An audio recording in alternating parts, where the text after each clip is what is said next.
la hacíamos enfocada a que un tipo de posesión o el otro, lo que me va a permitir a mí es adquirir la propiedad por prescripción adquisitiva en un menor tiempo. Entonces, si yo soy poseedor de buena fe y tengo justo título, o sea, soy un poseedor regular, es posible que necesite menos tiempo para adquirir por prescripción adquisitiva. Si yo soy un poseedor de mala fe, sin justo título, o en sí soy un poseedor irregular, voy a necesitar más tiempo para adquirir por prescripción. Y adicional a eso, pues le gastamos una buena cantidad de tiempo a la buena fe, haciendo mención a que eso va a tener una repercusión más adelante en relación pues con todo lo que venimos hablando. Y al hablar de la posesión de buena fe y la mala fe, entonces explicamos que hay una diferenciación entre lo que era buena fe objetiva o buena fe subjetiva, que una aplicada en materia contractual, la otra aplicada en materia posesoria. Y explicábamos también que para que digamos que hay buena fe en materia posesoria, no solamente bastaba con decir que yo tenía un estado de conciencia en el que creía que la cosa la había adquirido de forma legítima, sino que tenía que haber una buena fe cualificada, una buena fe creadora de derechos o una buena fe exenta de culpa. ¿Que ¿Por qué es necesario eso? Por el elemento de la diligencia, que se requiere que la persona haga un esfuerzo mayor para salir de una situación de error. O sea, no solamente se basta con ser una persona inocente, como lo que nosotros creemos que es tener buena fe, sino que la buena fe implica también ser una persona que tenga un grado de astucia, pero no en el mal sentido, sino en el sentido de poder salir de un error, de una situación de equivocación, en este caso. Entonces, redondeábamos eso y pues llegábamos también a un tema donde hablábamos de que habían unos casos donde la buena fe, perdón, que la buena fe normalmente se presume en materia posesoria, que en materia contractual no se presume, sino que hay que demostrarla, y decíamos que habían unos eventos en que la mala fe se presumía, y son esos casos, como por ejemplo uno, cuando hay un error de derecho, porque decíamos que el único error ante el cual podemos alegar la buena fe es el error fáctico, el error de hecho, y decíamos que también se presumía la mala fe cuando había una posesión viciosa, que es una posesión clandestina o una posesión violenta, y también hay mala fe, o se presume la mala fe, cuando uno es un tenedor que se convierte en poseedor en ese evento. Ojo, el hecho de que digamos que alguien tiene mala fe no significa que esa persona no se pueda convertir en propietario, lo cual quiere decir que una persona que a sabiendas de que las cosas no son suyas puede volverse propietario. El derecho no le excluye la posibilidad de convertirse en propietario inicialmente por el hecho de ser de mala fe en ese evento. Eso parece un poco como incoherente o injusto para uno, pero el derecho no excluye esa posibilidad. Entonces, en el evento en que usted sea una persona de mala fe, no necesariamente quiere decir que usted no pueda adquirir por prescripción en ese caso.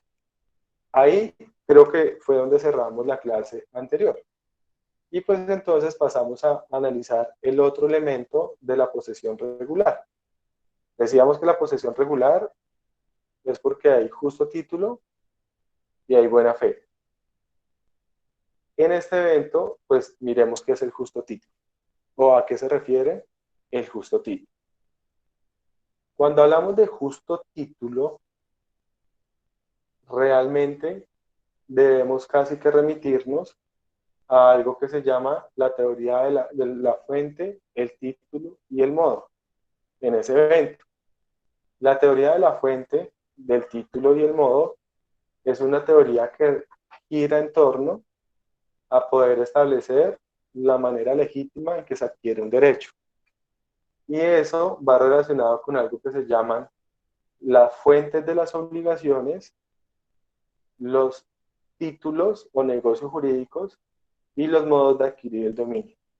Entonces, en esos casos, cuando estamos hablando del fuente, el título y el modo, hay que hacer esa diferenciación entre esos tres pasos para legitimar, digamos, que la propiedad. ¿Qué es una fuente? Es como un nacimiento de donde nace una obligación. Por lo general, la fuente, que son las fuentes de las obligaciones, las estudiarán ustedes al momento de ver todo lo que se llama una materia que se denomina obligaciones. Pero realmente las fuentes de las obligaciones son unas fuentes taxativas en donde la norma nos establece aquellos casos o los eventos en los que nace una obligación. Por lo general, las fuentes de las obligaciones son conocidas como la ley, el contrato, el cuasi contrato, algo que se llama el delito y el cuasi delito. Eso lo estudiarán ustedes de forma posterior. Cuando se activa una fuente de una obligación, eso da paso a que se genere un título. Y ese título, como tal, el título es lo que justifica la adquisición del derecho real.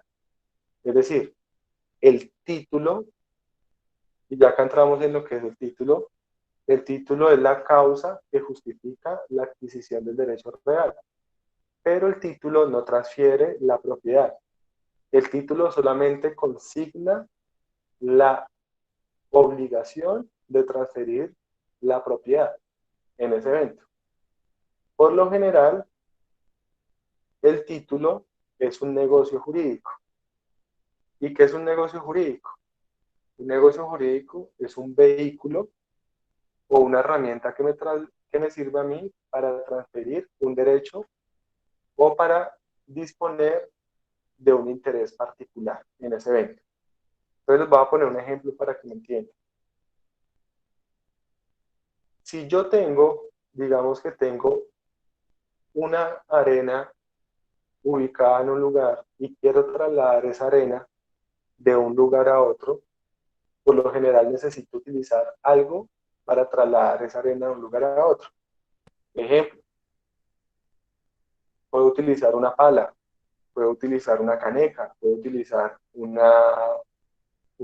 ¿cómo se llama? Una carretilla, puedo utilizar no sé, puedo utilizar una fibra, una bolsa donde eche la arena y la empiece a trasladar. Esas son diferentes herramientas que yo utilizo para trasladar esa arena de un lugar para otro. En ese evento, eso es lo mismo que hace el título.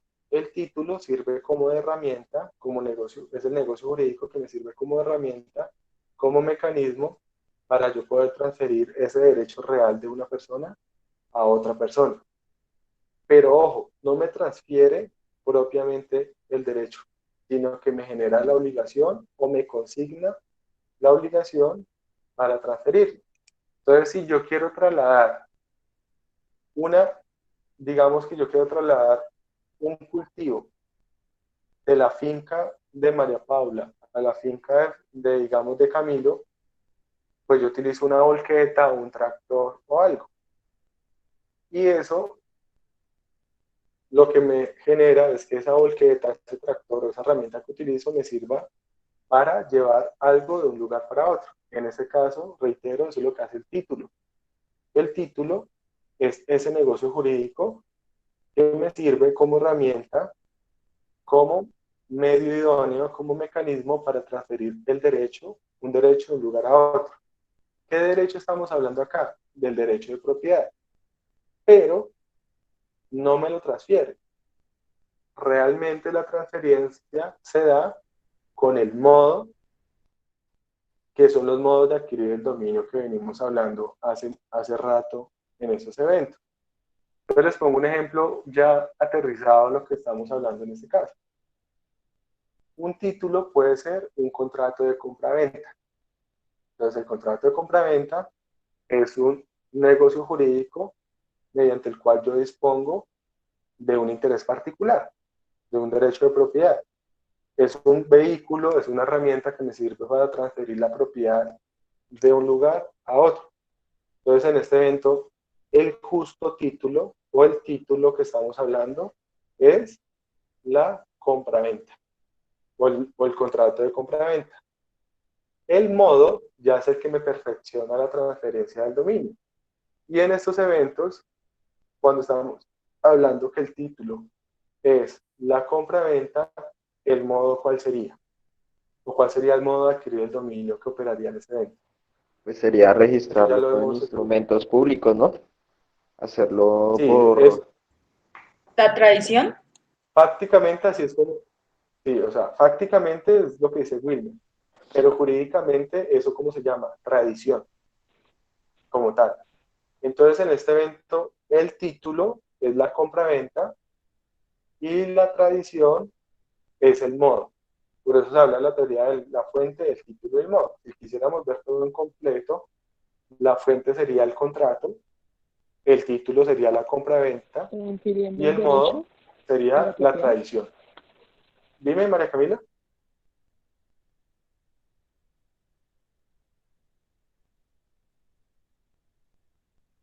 María Camila, no te escuché. Profe, ¿puedo volver a repetir, por favor?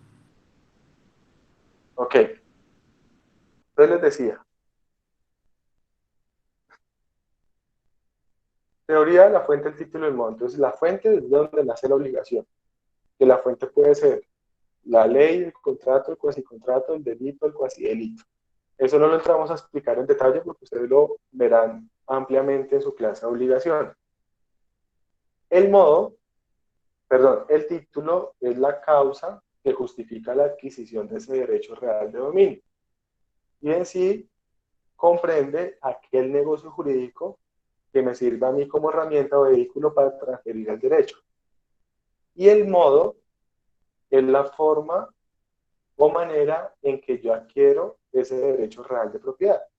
¿Cuáles son los modos? Los modos son los que hemos visto. Prescripción, tradición, accesión, ocupación, creación de cosas nuevas, etcétera. Esos son los modos. Entonces lo que yo les digo es que cuando estamos hablando de que yo muevo mi derecho de propiedad de un lugar a otro, antes de que se perfeccione el modo de adquirir el dominio, debe haber previamente un negocio jurídico que lo justifique, o sea, un título. Entonces, en ese evento, si a mí me regalan un carro, el título es ese negocio jurídico que justificó la tradición del carro o la transferencia del vehículo. Y en ese caso es un contrato que se llama donación. Si el carro yo lo compré, pues sería un contrato que se llama compra-venta. Si yo cambio el carro, sería un contrato que se llama, por otro bien, sería un contrato que se llama permuta. Si yo heredé el carro, o sea, me lo transfirieron por causa de muerte o en una sucesión, el título se podría llamar testamento o el título podría ser la sucesión intestada en ese evento. Y el modo, pues sería la sucesión por causa de muerte. Dependiendo de cada caso, puede ser distinto.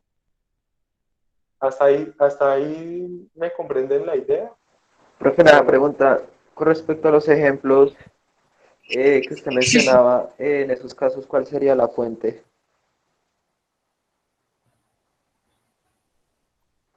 Ok, depende. Por lo menos, hay casos en los que la fuente puede ser la ley, hay casos en los que la fuente puede ser el contrato, pero depende de cada caso en particular. Lo que pasa es que cuando hablamos de ley, contrato, contrato, delito y cuasi delito, son las categorías que les decía, ustedes van a entender más adelante, pero entonces las explico sucintamente. El contrato es un acuerdo voluntario. El cuasi contrato es una situación de voluntad unilateral que genera unas obligaciones. El delito y el cuasi delito no tienen nada que ver con derecho penal, es simplemente cuando se causa un perjuicio económico. Por ejemplo, cuando se genera un perjuicio económico por el hecho de un estrello. Entonces, si yo le rayo con mi vehículo su vehículo, eso puede ser un cuasi delito. La diferencia entre el delito y el cuasi delito es que el uno es con intención, el otro sin intención, pero estamos hablando acá de fuentes de obligaciones económicas, no temas penales.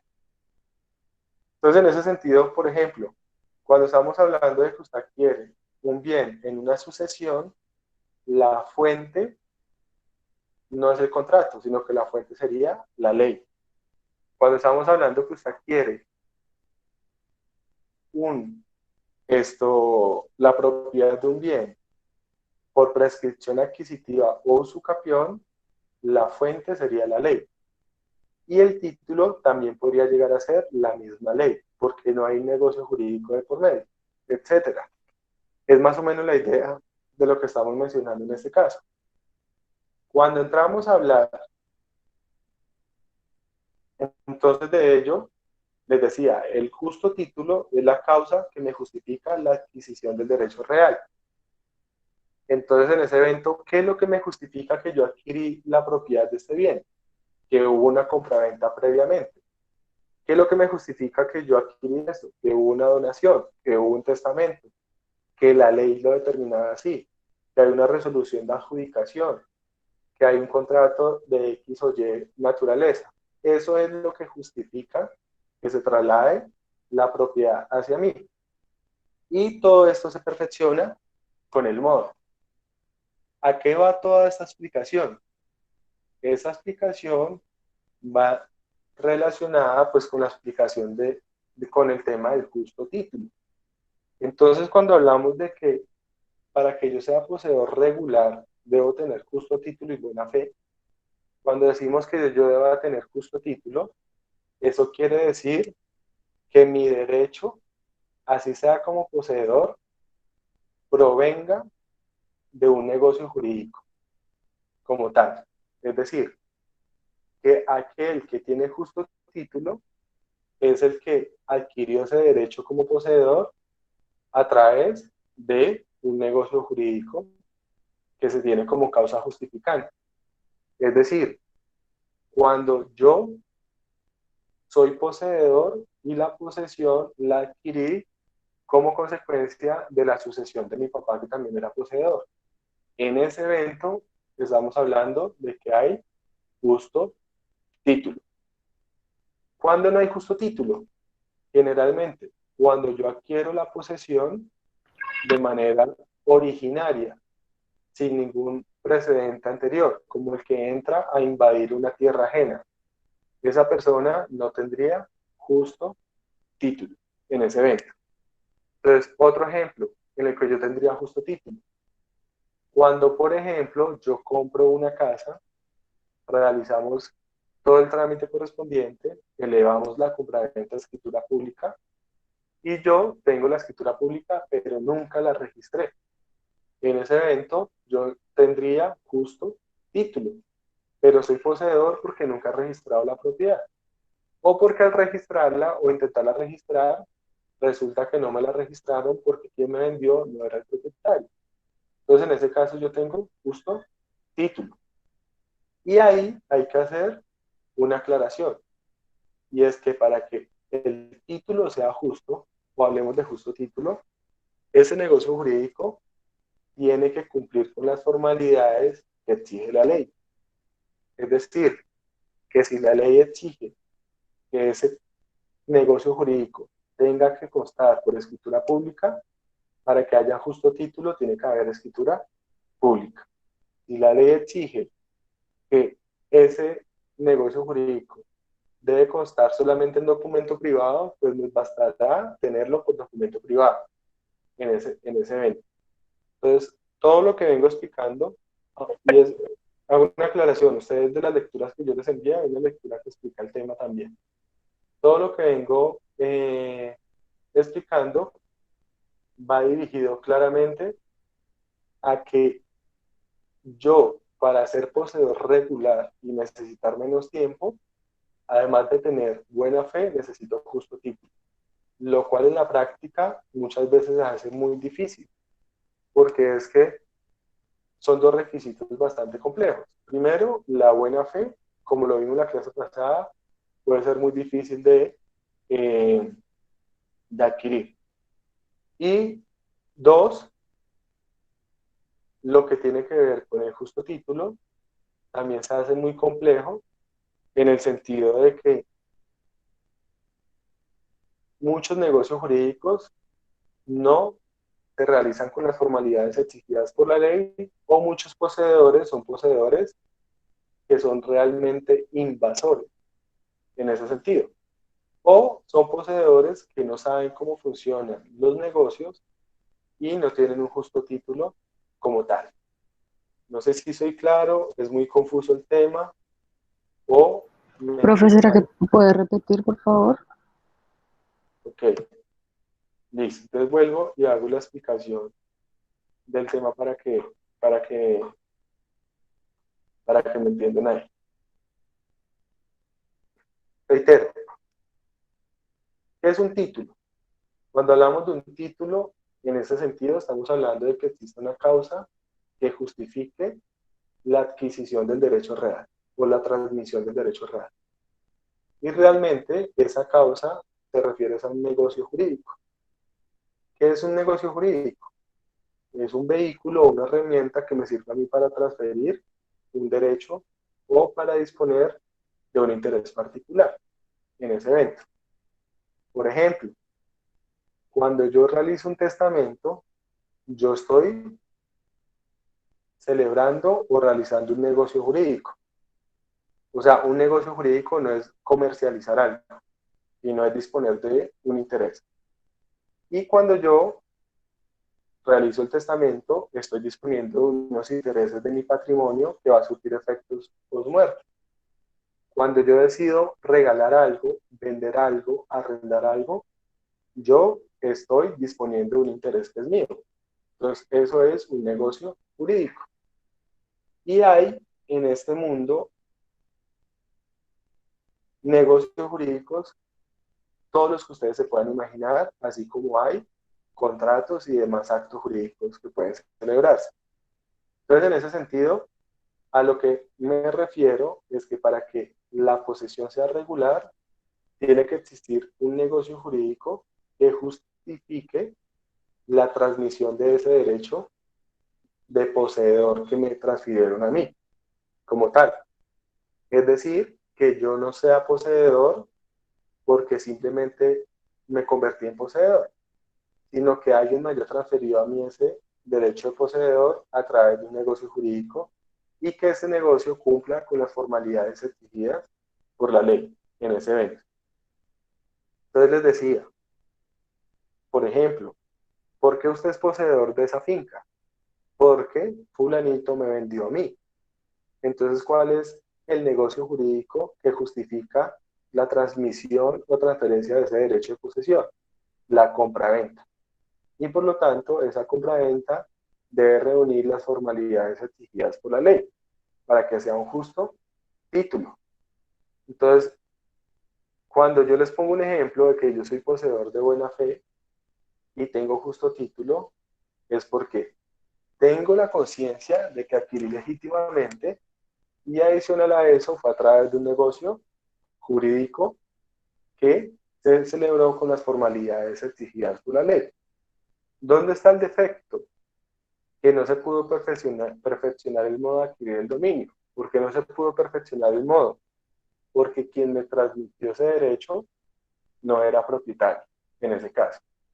Entonces, en ese sentido, quien me vendió a mí, quien me transmitió el derecho por medio de una sucesión, quien me regaló, quien me donó, no era propietario y lo que me transfiere es el derecho de posesión, en ese caso. Pero yo ahí estoy demostrando que lo adquirí con un justo título en ese evento. ¿Soy claro o no? Sí, señor. Profe, Sí, profe. Sí, señor. ¿me podrías, por favor, repetir cuando Bien. no hay justo título, por favor? Ok, no hay justo título cuando no hay un negocio jurídico de por medio que legitime la adquisición de ese derecho de posesión. Ahí no hay justo título en ese evento. Profe, tú Hay decías una, algo del hay registro, o una, sea, ¿qué? es que decías algo de que si uno no registra el bien, es, o sea, igual hay justo título, lo que no hay es un registro, o sea, igual hay justo título en ese, pues en ese caso. Exactamente. Sí, porque es que, reitero, el título O sea, el registro, que es lo que me perfecciona a mí, la tradición.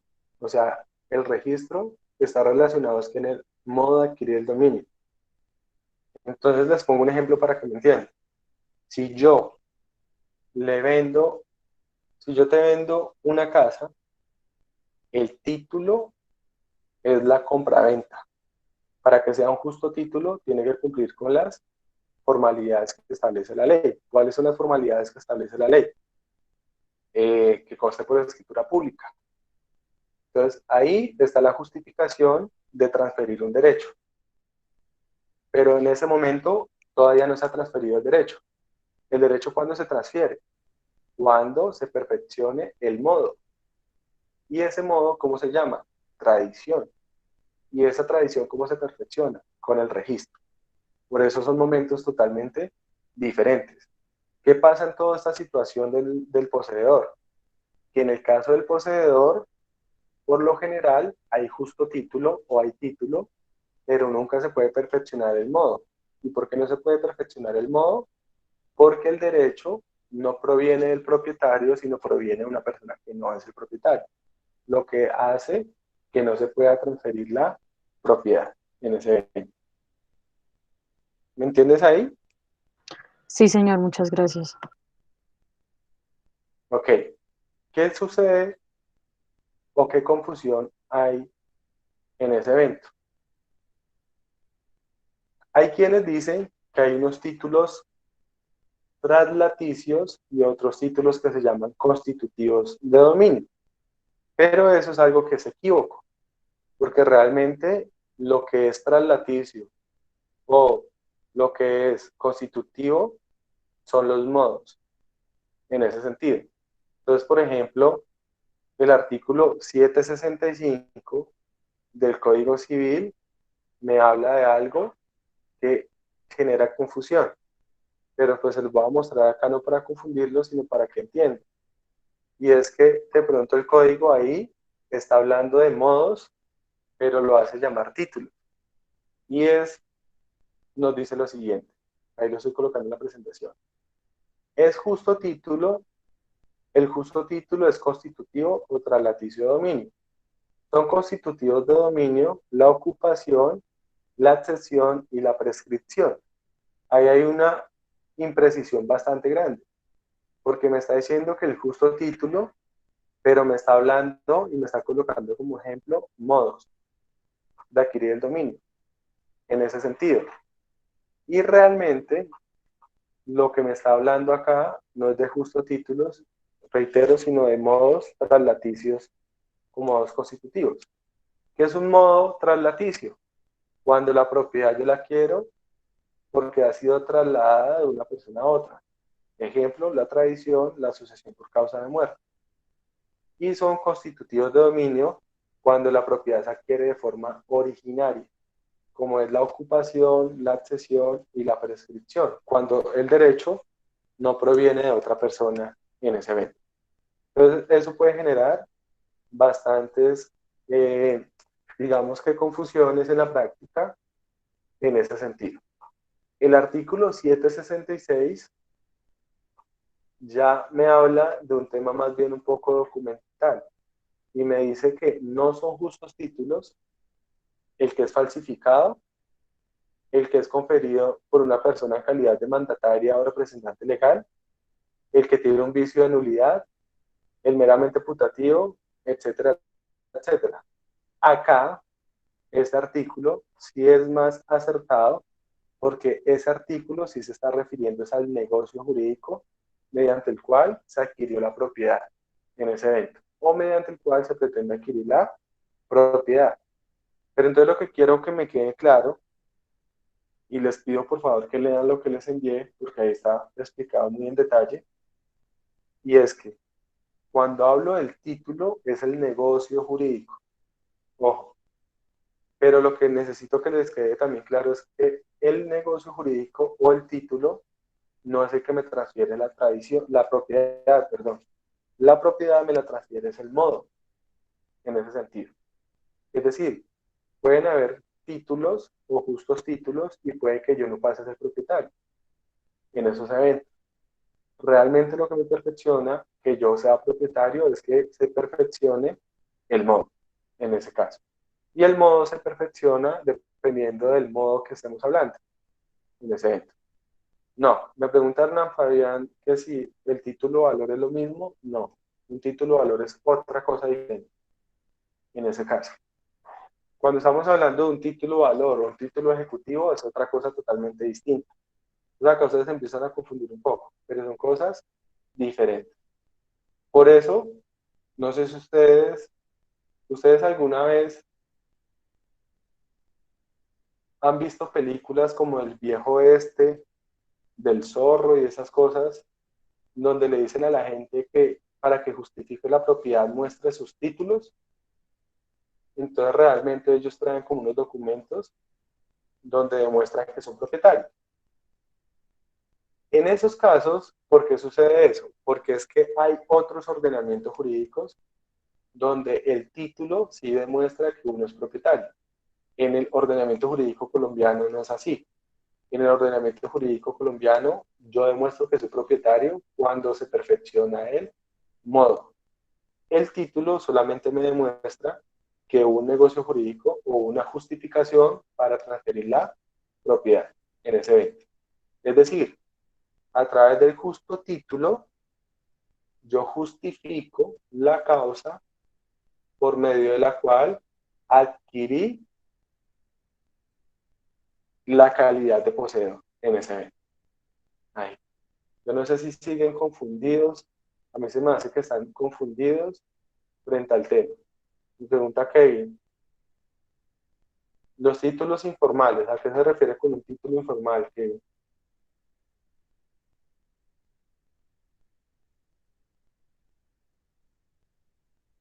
Profe, perdón, profe, que en la lectura se hablaba de los títulos informales después de los justos títulos. Entonces yo quería saber si la relación de los títulos informales como, ok, como pues, ya sé a qué se refiere.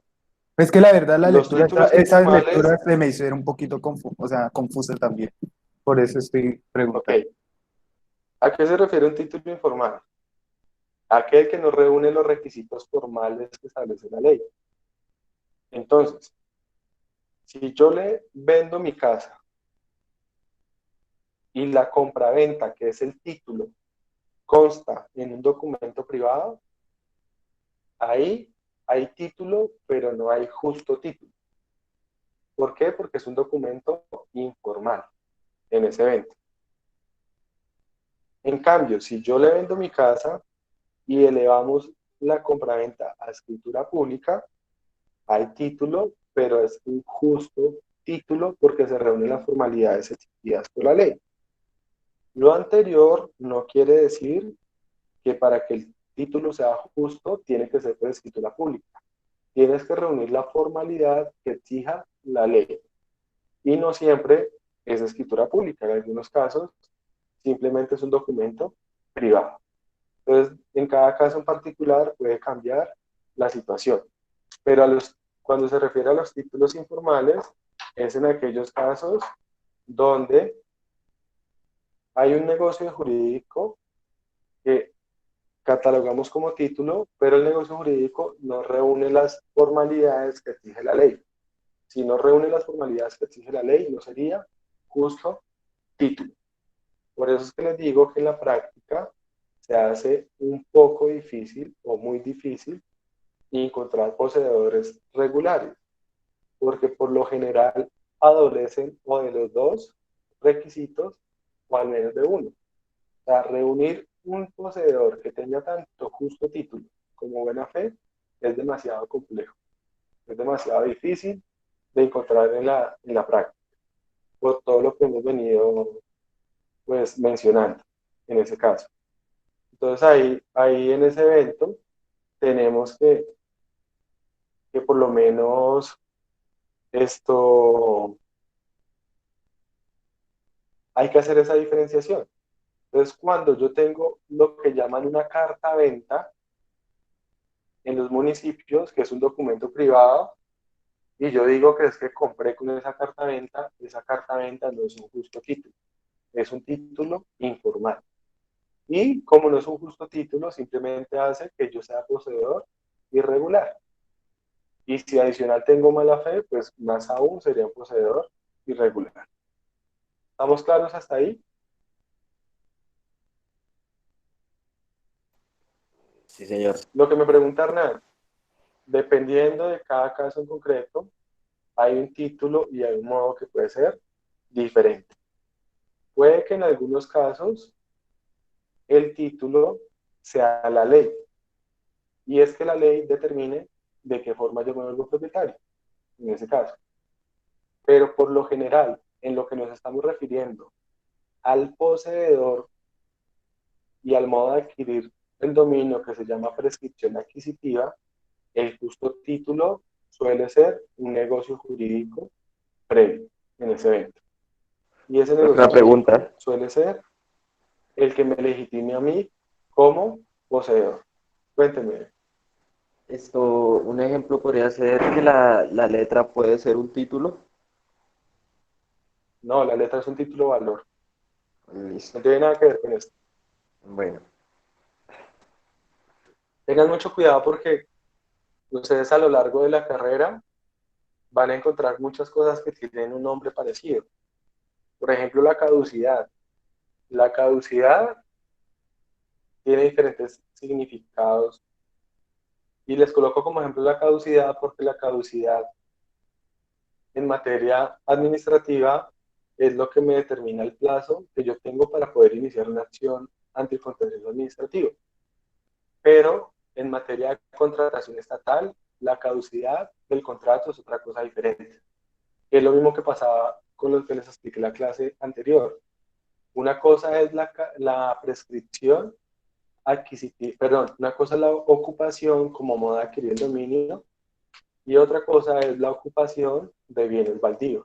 Son cosas totalmente distintas. Y una cosa es el título como negocio jurídico, otra cosa es un título ejecutivo y otra cosa es un título valor. Son cosas totalmente distintas en ese evento. Entonces no las debemos confundir ni mezclar en ese caso. Ok.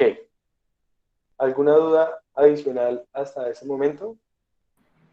Profe, digamos, un justo título con los requisitos de ley podría ser un contrato de compraventa autenticado, No, ¿no? porque es que, ¿cuáles son los requisitos? Ah, bueno, dependiendo. De- perdón, dependiendo de lo que me está hablando. ¿Qué está comprando? Digamos una vivienda, un bien inmueble. No, no sería justo título, porque se exige que sea por escritura pública. Pero si estamos hablando de la compra de un vehículo, incluso sin necesidad de autenticación, sería justo título una compra-venta. Es decir, una forma Minerva que llaman, que uno la compra en una papelería y que llaman ahí forma Minerva de contrato de compra de vehículo, eso podría ser un justo título. Pero porque para la venta de ese bien no se exige escritura pública. Entonces ahí eso sí podría ser un justo título. Pero para el caso del bien inmueble, en ese evento lo que usted dice sería lo que mencionaban ahorita, un título informal. Y el título informal no es justo título. ¿Estoy claro, Peña? Sí, señor, gracias. Ok. Entonces vean que esto es, es de mucho cuidado. Por lo general, por eso es que digo que la mayoría de poseedores son poseedores irregulares, porque si no les falta lo uno, les termina faltando lo otro, en ese caso. Ok, les decía, un justo título puede ser una sucesión y que yo adquirí una sucesión de derecho. Eso puede ser un justo título también en ese evento. Ok, entonces, para redondear el tema y acorde con lo que venimos hablando, les decía que si yo tengo justo título y buena fe, pues yo soy poseedor regular. Y si yo soy poseedor regular, pues simplemente voy a necesitar menos tiempo para adquirir por prescripción en ese evento. Ahí. Ok. Hay otra situación en este evento que debemos mencionar, y es que el derecho de posesión también se puede transferir. Es decir, y lo menciono en este momento porque puede tener que ver con lo del justo título. Es decir, que el tiempo de poseedor que yo tengo para adquirir la propiedad de un bien inmueble o de un bien mueble por prescripción, ese tiempo es un tiempo que no necesariamente siempre tiene que contarse en cabeza de una sola persona. Y la calidad de poseedor no es una calidad que solamente nazca en cada persona, sino que puede ser una calidad que se transfiera. ¿Y cómo se transfiere? Pues por cualquier título. Entonces les decía ahorita, si mi papá es poseedor y mi papá fallece, pues mi papá me transfiere o me transmite a mí la calidad de poseedor. Si mi papá es propietario, es lo que me va a transferir la calidad de propietario. Por eso yo les decía en la clase anterior que uno ya no empieza a decir tanto que usted transmite un bien, sino que lo que usted transmite es un derecho sobre el bien. Entonces, cuando yo le transfiero a usted o le vendo un bien, por decirlo así, lo que la gente piensa es que yo le estoy entregando un bien, pero no, lo que yo realmente le estoy entregando es un derecho que tengo sobre ese bien. Y ese derecho se puede llamar propiedad o posesión o incluso tenencia. Entonces, en ese sentido, la posesión también se puede transmitir o transferir de una persona a otra. ¿Dónde tiene importancia eso? En algo que se llama la suma de las posesiones. ¿Qué quiere decir eso de suma de posesión? Y es que si a mí me transmiten la posesión de otra persona, acá la pregunta que nace es si yo puedo sumar el tiempo que tenía esa otra persona como poseedor. O yo tengo que empezar y arrancar un nuevo camino como poseedor. Es decir, que si mi papá fue poseedor muchos años y mi papá muere y me transfiere ese derecho de posesión, yo tendré que iniciar un nuevo camino, un nuevo recorrido como poseedor para adquirir la propiedad por prescripción, o yo puedo sumar ese tiempo que me transmitió esa persona. Esa es la particularidad en ese caso. Y la respuesta a eso es que sí, yo puedo sumar la posesión del poseedor que me transmite a mí ese derecho, con la finalidad de sumar tiempo y no tener que iniciar un camino solo para adquirir por prescripción. Entonces, si mi padre era el poseedor y se muere, pues me transmite a mí ese derecho de posesión. Él no me transmite el bien, él me transmite un derecho sobre el bien. Y como era el poseedor, pues me transmite el derecho del poseedor. Pero si yo quiero legitimar o legalizar la propiedad de ese bien a través de algo que se llama prescripción adquisitiva, perdón, yo podría sumar el tiempo de posesión que tenía esa persona que me antecede. Si a mí me vendieron el bien y que me lo venden los propietarios y los poseedores, entonces lo que me transfirió fue la posesión, yo también podría, por ejemplo, ahí sumar el tiempo de posesión, en ese caso. Entonces, es una posibilidad. ¿Para qué? Para que cuando yo vaya a reclamar la prescripción, alegue no solamente el tiempo mío, sino el tiempo de mi antecesor. Y les pongo ahí un ejemplo.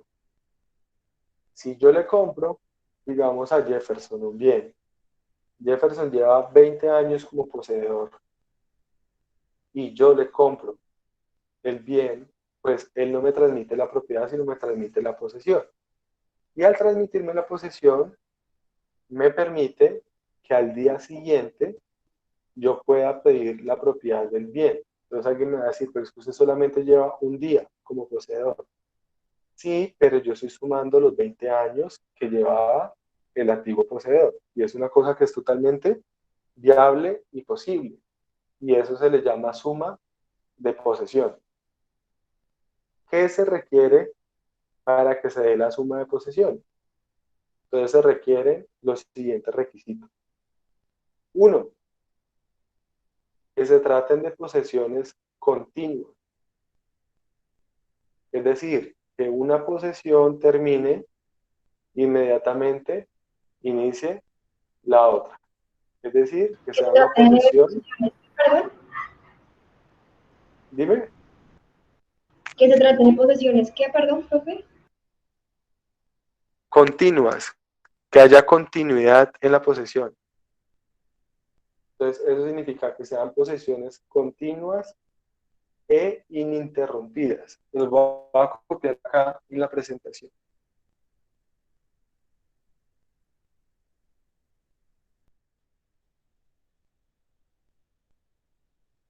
Entonces, y bueno, que la posesión sea continua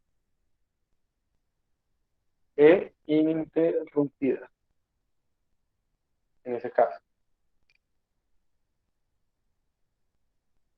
Y dos, que exista un título de por medio entre una posesión y la otra. Entonces ya lo vamos a explicar en detalle para que me entiendan. Ojo, ¿qué necesito yo, por ejemplo, para poder unir? Ahí sí me hace falta mucho la presencialidad. Si están mirando de pronto la pantalla y, y lo que estoy haciendo, que es un poco escuelero, pero pues si están mirando el video, me van a entender un poco. Si yo quiero unir este reloj con esta billetera y los quiero unir para que formen un solo cuerpo, ¿qué tengo que hacer? Primero, tienen que estar continuos, es decir, el uno junto al otro. Y segundo, tengo que aplicar algo para que los una. Díganse ustedes un pegante, una cinta o algo que los vaya a unir. En este caso es lo mismo. Cuando hablo de suma de posesiones, cuando yo quiero sumar la posesión de alguien a la posesión mía, tienen que ser dos posesiones que estén continuas e ininterrumpidas, pero ¿en qué? En el tiempo. Es decir, que la una siga a la otra. Y dos, tienen que estar pegadas. ¿Y pegadas a través de qué? Pues de un justo título. Es decir, que debe haber una causa justificante de la transmisión del derecho del antiguo poseedor al nuevo poseedor. Por eso todo este tema se mezcla ahí en ese caso. Por ahí me preguntaba que cuánto tiempo se necesita para eso. Pues tiene que ser de forma inmediata. Es decir, para que yo pueda sumar en ese evento la posesión que tiene, digamos, Kevin a mi posesión, ¿qué sucede? Kevin tenía una finca. Kevin me vende a mí la finca. Y al venderme la finca, pues inmediatamente, digamos que yo paso a ser el nuevo poseedor. Acá no me estoy refiriendo a una conexión fáctica de tal detalle que cuando usted saque un pie de la finca, yo ya esté metiendo mi pie. Tampoco en ese extremo, pero que sí haya continuidad en la posesión del uno con la del otro, que sean seguidas. Y dos, ¿qué es lo que unifica? Pues quede por medio la posesión que era de Kevin pasó a ser mía por un título que puede ser una donación, una compra-venta, una permuta, puede ser un testamento, puede ser la misma sucesión por causa de muerte, o puede ser cualquier clase de título en ese evento. Eso sería como el pegante que une las dos posesiones en ese evento. Si no están esos requisitos, yo no puedo sumarla posesión de mi anterior poseedor. Me preguntan en este caso en el chat que yo cómo hago para vender la posesión en ese evento. ¿Con qué documento?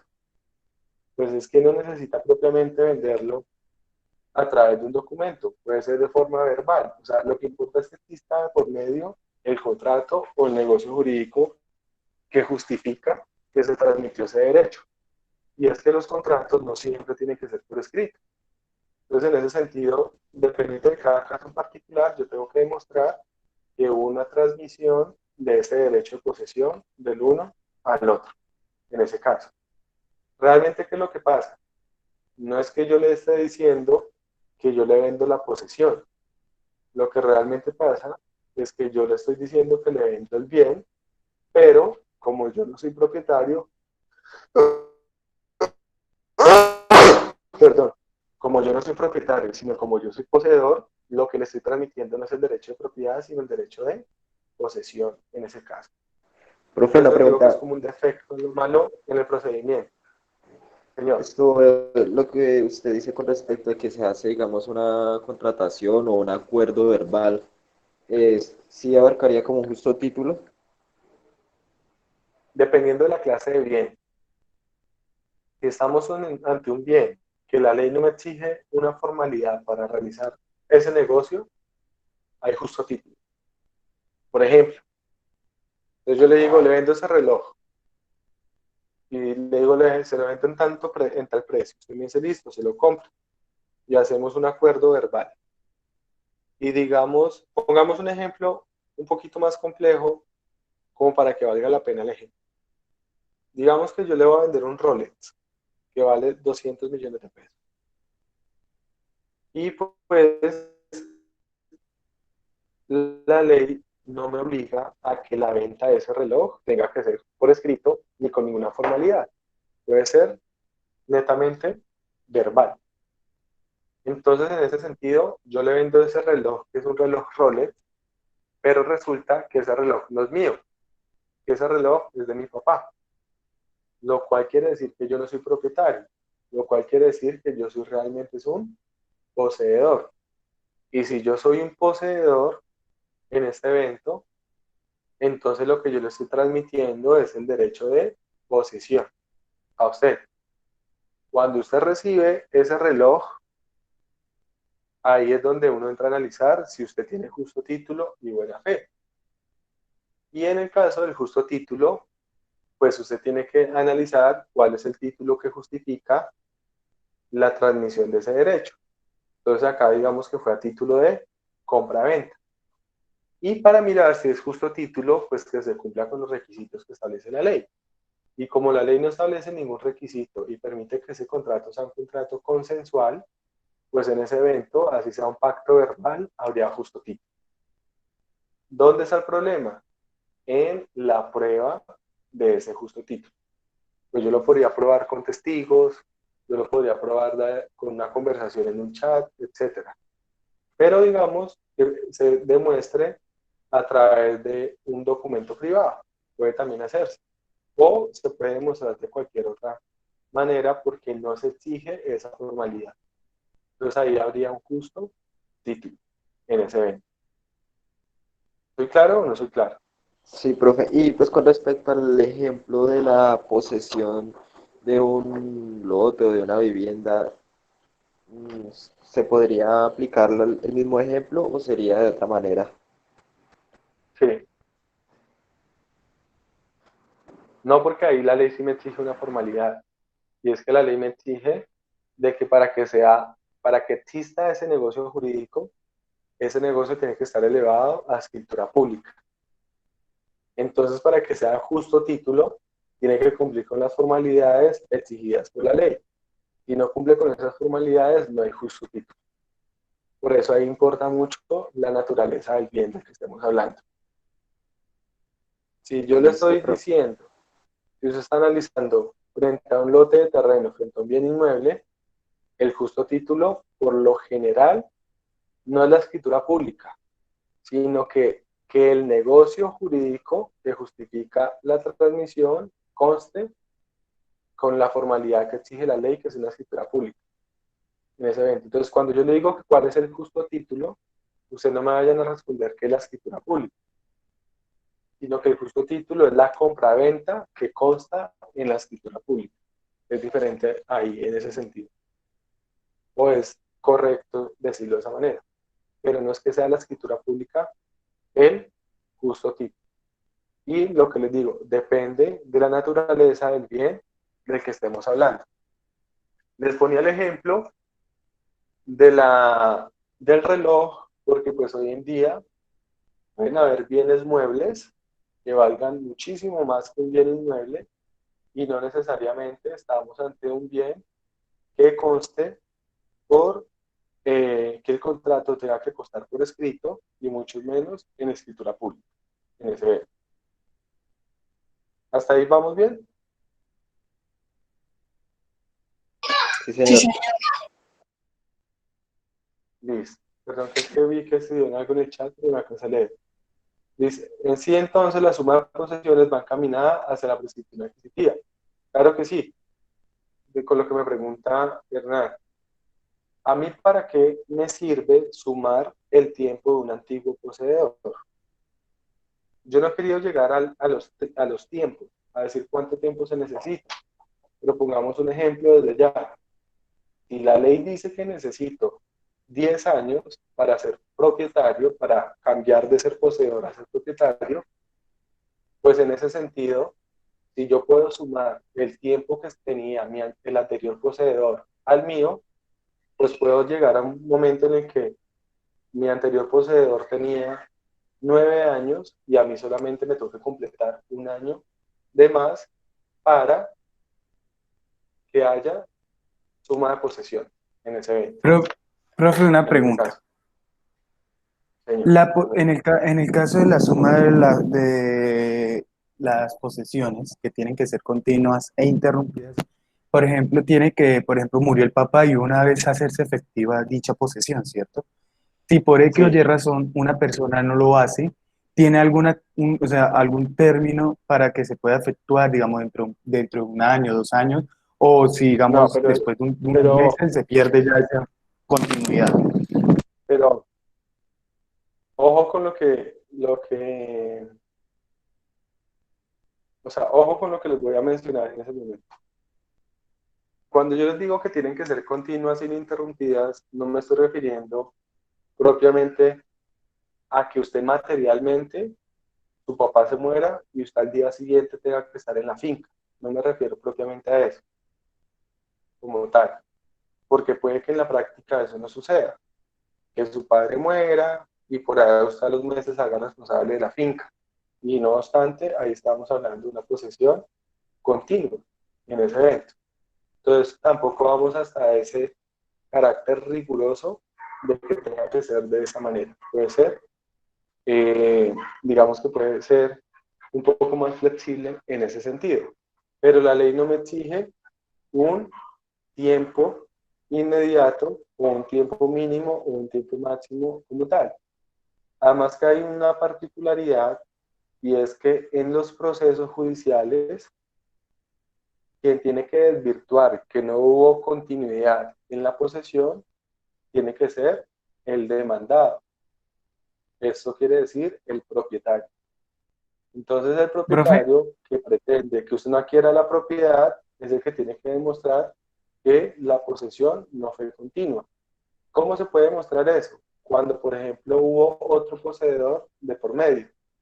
O, por ejemplo, cuando, digamos, muere su papá, el propietario entra a tomar materialmente el bien y luego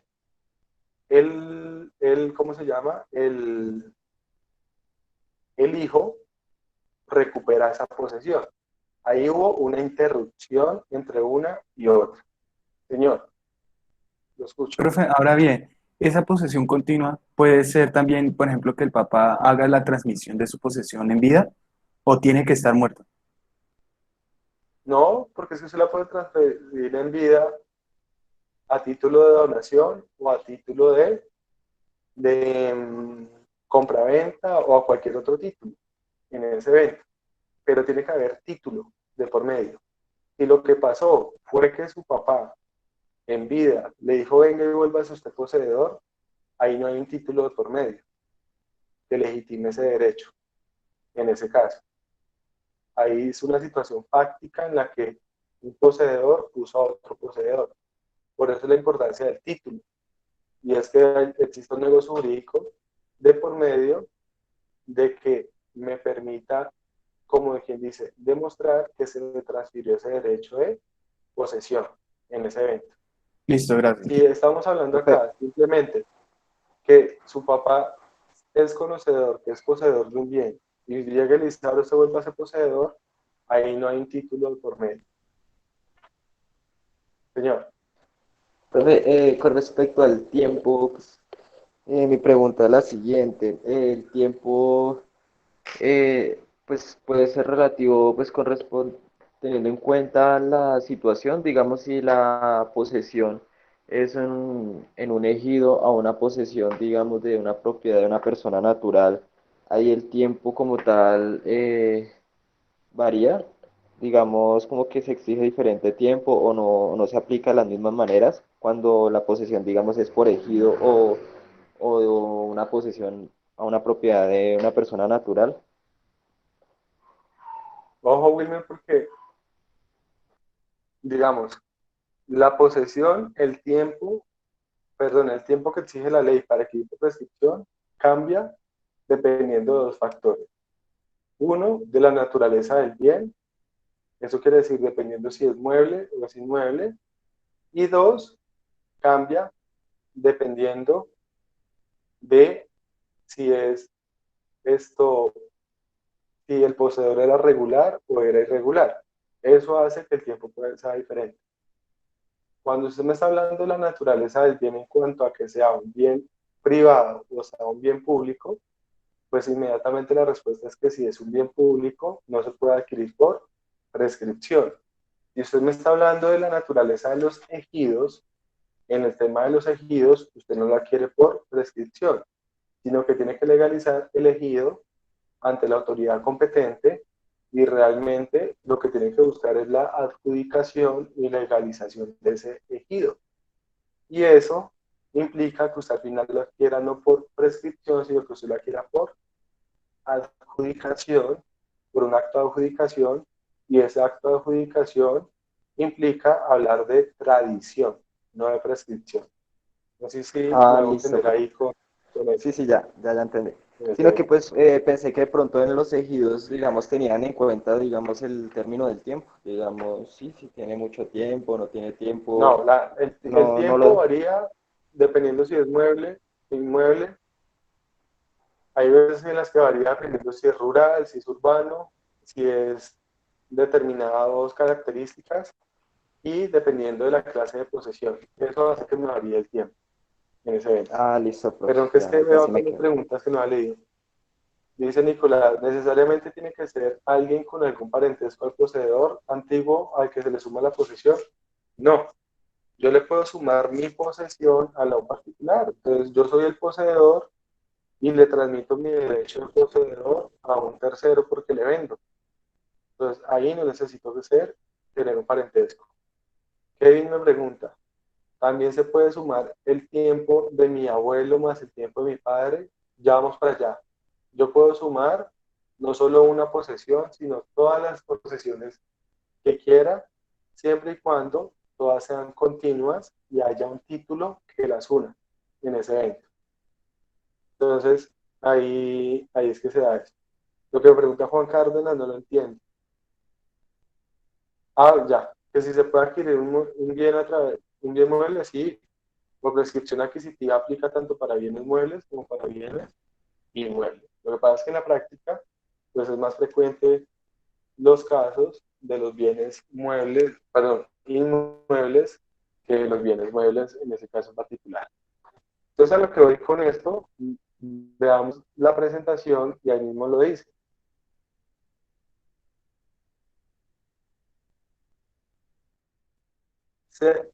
Sea que suceda la posesión del sucesor principal, a menos que quiera añadir la del antecesor a la suya.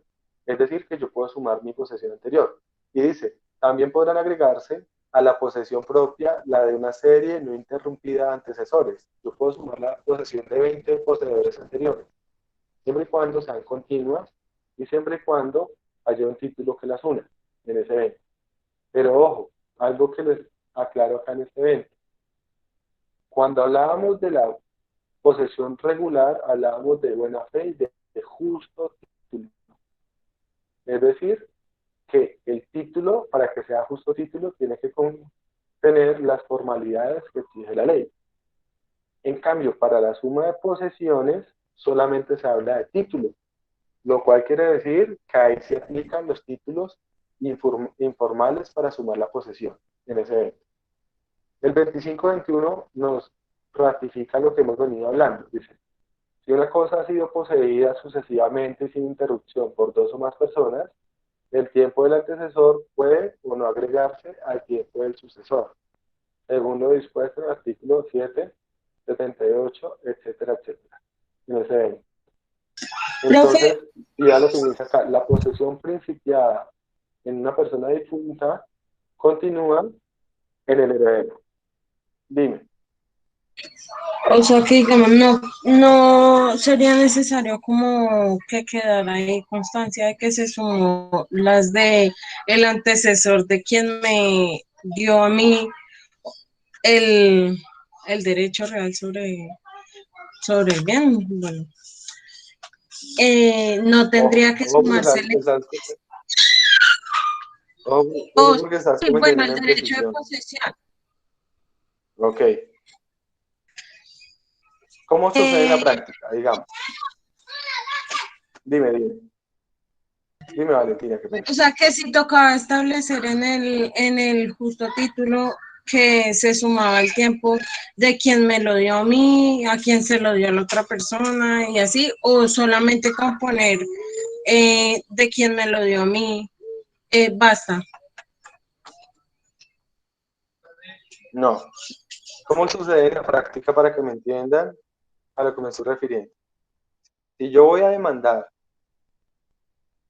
solicitando que me declaren propietario como consecuencia de la prescripción adquisitiva, o sea, yo voy a demandar diciendo, decláreme en propietario porque por llevar tanto tiempo de posesión paso a ser propietario, yo tengo que demostrarlo al juez de cuándo inicié a ser poseedor. Entonces yo le digo al juez, señor juez, yo soy poseedor desde hace tantos años. Y pues tendré que demostrárselo por los medios probatorios que haya lugar, que pueden ser documentos, como pueden ser testimonios o cualquier otro medio probatorio. Y yo le digo al juez, señor juez, yo soy poseedor hace solamente un año. Digamos que estamos en un evento donde el tiempo que se requiere son 10 años. Entonces yo le digo, señor juez, yo llevo como poseedor 2 años nomás. Pero antes de mí había otro poseedor que llevaba 8 años o llevaba 10 años. Lo cual quiere decir que sumada la posesión de esa persona a la mía, reúno el tiempo para el tipo de prescripción. Entonces, en ese sentido, yo tendría que demostrar o probar que yo soy poseedor, desde cuándo soy poseedor, que la persona que estaba antes de mí también fue poseedor, desde cuándo esa persona fue poseedora, y demostrar cuál es el título que une la posesión de esa persona con la mía. Y si yo quiero agregar dos poseedores antes que yo, pues tendré que demostrar exactamente lo mismo con todos estos poseedores en ese evento. Entonces, es un tema netamente probatorio, de yo entrar a demostrar esos aspectos en particular. ¿Me hago entender ahí? Sí, señor. Ok, es un tema probatorio. Ojo, lo que estamos hablando ahorita es teoría. ¿Cómo se demuestra en un proceso? Pues eso ya es otra cosa. Pero yo tengo que mostrarle al juez toda esa situación. Entonces decirle, vea, yo llevo 3 años, empecé tal fecha, y no tengo el tiempo, pero si yo sumo el tiempo anterior, que lo puedo sumar porque reúno los requisitos, porque es ininterrumpido, porque hay título, etcétera, en ese caso, pues ahí me daría el tiempo que me solicita la ley. Entonces, eso es lo que me permite en este evento, que yo pueda sumar la posesión de mi antiguo poseedor. En la práctica, por ejemplo, hay personas que, conocedoras de esto, no le ven problema a realizar un negocio jurídico en donde no estén comprando la propiedad, sino adquiriendo la posesión. Ejemplo, digamos que yo le voy a comprar a Valentina una finca. Y cuando voy a analizar la finca, me doy cuenta que Valentina no es la propietaria, sino que Valentina es la poseedora. Entonces yo en ese sentido, yo le digo a Valentina, Valentina, ¿usted hace cuántos está acá en esa finca? No, hace tantos años. Y determino la forma en que yo pueda demostrar que ese tiempo de posesión de Valentina se me puede sumar a mi tiempo y que yo pueda adquirir por prescripción. Entonces es una posibilidad total que yo puedo tener en ese caso. Y pues no la debo desechar a la basura en esos eventos. Hay constructoras, por ejemplo, que lo que hacen es comprarle a una persona el derecho de posesión y al día siguiente, con llevar unos días nomás como poseedores, solicitan que los declaren propietarios. ¿Pero por qué? Porque están pidiendo que se les tenga en cuenta el tiempo del antecesor. Y es que en ese evento, la ley no me exige a mí como nuevo poseedor un tiempo mínimo, ni que mi tiempo sea menor o mayor que el antecesor. La ley solamente me exige que yo pueda sumar la posesión demostrando la continuidad. Es decir, que puede que yo lleve un día y el tiempo realmente lo haya tenido mi antiguo poseedor. No pasa nada. Puede que mi papá se muera, me transfiera el derecho de posesión por causa de muerte, y mi papá lleve 40 años, y al día siguiente que me lo transfiere, yo voy y demando para que me declaren a mi propietario, pero porque estoy sumando la posesión que tuvo él. Entonces, eso es lo que me permite la norma. La norma que lo que está diciendo, para darme a entender un poco mejor, que cada poseedor no necesariamente tiene que iniciar a recorrer ese camino o ese tiempo solo, sino que puede aprovecharse del tiempo que tuvo su antecesor. ¿Qué necesita? Continuidad ininterrumpida y un título que una posesión con la otra posesión. ¿Soy claro ahí? ¿O no? Sí, Sí, señor. señor. Sí, señor.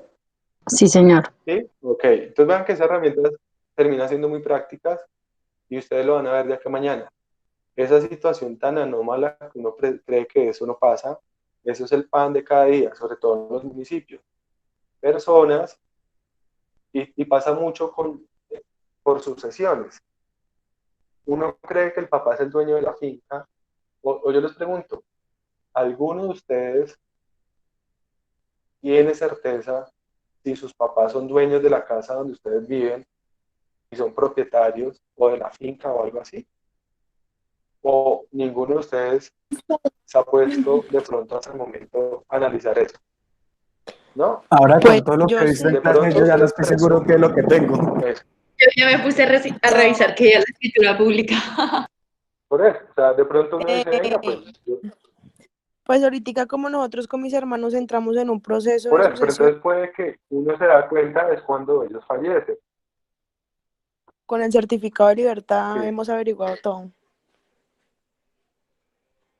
Sí, y por eso también quería te pregunté lo del ok, registro, incluso porque que uno, no tiene lo de como tal, hubo un problema cuando se hizo la casa, y como que el arquitecto no llevó lo del registro y la casa, o sea, aparece todavía como lote. ok, porque, por eso les digo, incluso suena un poquito feo, pues porque uno dirá, uy, ¿cómo así? Pero usted puede, con la cédula de la persona, con el número de cédula, averiguar en la página de la Superintendencia de Notario de Registro qué bienes inmuebles están registrados a nombre de esa persona. Entonces, si su papá tiene casa, finca, y un apartamento y usted hace la consulta y no le aparece nada, preocúpese, porque realmente eso no es de su papá. O de pronto su papá es poseedor en ese evento. Profe, Incluso yo he tenido clientes que lo analizan cuando de pronto se van a divorciar, para saber en ese momento la persona qué bienes tiene o qué bienes no tiene. Perdón, un segundo, María Camila. O en ese sentido, lo que les digo es que en la práctica suele pasar mucho porque pues uno nunca revisa eso, o sea, uno nunca pone a revisar el papá que tiene y a buscar la prueba de la propiedad. Uno presume que como toda su vida uno ha ido a la finca y toda la vida ha vivido en esa casa, pues uno presume que eso es de los papás. Cuando los papás mueren o muere alguno de ellos y ustedes van a adelantar la sucesión, vaya sorpresa y se dan cuenta que esa persona no era propietaria, que esa persona era poseedora. Y en ese sentido, ustedes lo que adquieren o lo que les transmite el causante, la persona que muere, es la posesión. Lo que implica que ustedes, si ustedes quieren disponer adecuadamente de ese bien, tienen que entrar a legalizar esa propiedad. Y si quieren entrar a legalizar esa propiedad, la forma de legalizarla es a través de la prescripción adquisitiva de dominio.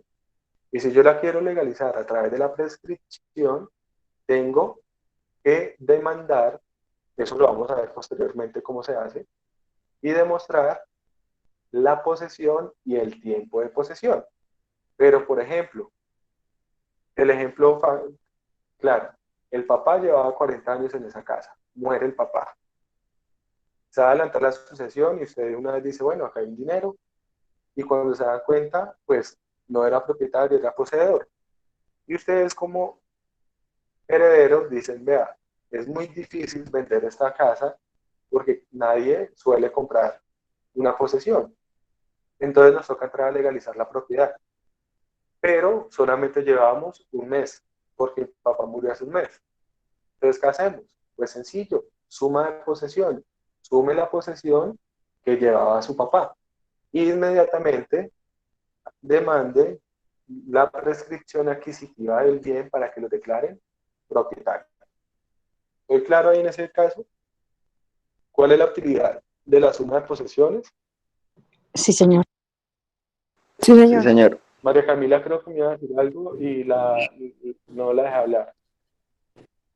Espere que pase la muerte.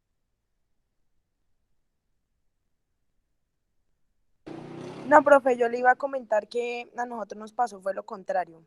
Digamos, nosotros en busca de ir a hacer la sucesión de 3 casas, nos enteramos antes en registro que mi papá tenía antes más cosas.